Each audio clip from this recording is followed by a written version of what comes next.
Apakah pelaku usaha yang hanya mendaftar dan tidak mengikuti tender atau memasukkan penawaran itu dianggap sebagai peserta? Atau pertanyaannya, apakah pelaku usaha yang sudah mendaftar dan memasukkan penawaran tetapi penawarannya tidak dianggap sebagai penawaran yang masuk, apakah disebut peserta? Nah, ini teman-teman semua untuk Pokja pemilihan ya yang lagi sedang mengerjakan tender, melakukan evaluasi, ada kasus bahwa Pokja itu sudah menggugurkan peserta yang misalnya melakukan KSO tapi menyampaikan penawaran dan atau juga hanya sekedar mendaftar itu digugurkan. Apakah itu benar secara aturan atau tidak? Mari kita bahas. Pertama adalah kita harus mengetahui peserta itu apa. Definisi dari peserta itu apa?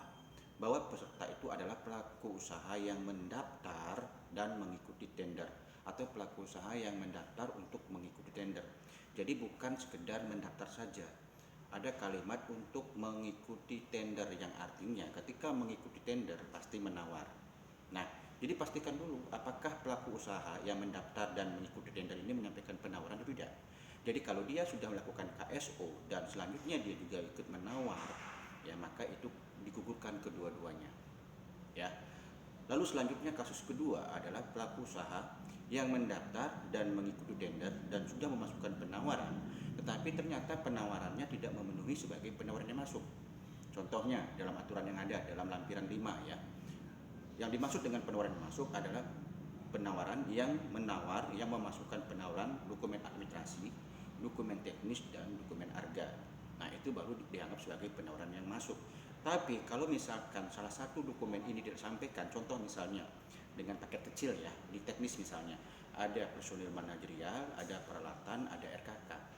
Apabila salah satu persyaratan teknis ini tidak disampaikan, maka otomatis dia tidak menyampaikan dokumen penawaran teknis, maka dianggap sebagai penawaran yang tidak masuk. Yang artinya kembali kepada definisi peserta tadi bahwa pelaku usaha yang mendaftar untuk mengikuti tender. Jadi artinya apa? Ketika misalkan mengikuti tender dan dia menyampaikan penawaran, maka seharusnya penawaran memenuhi penawaran yang masuk.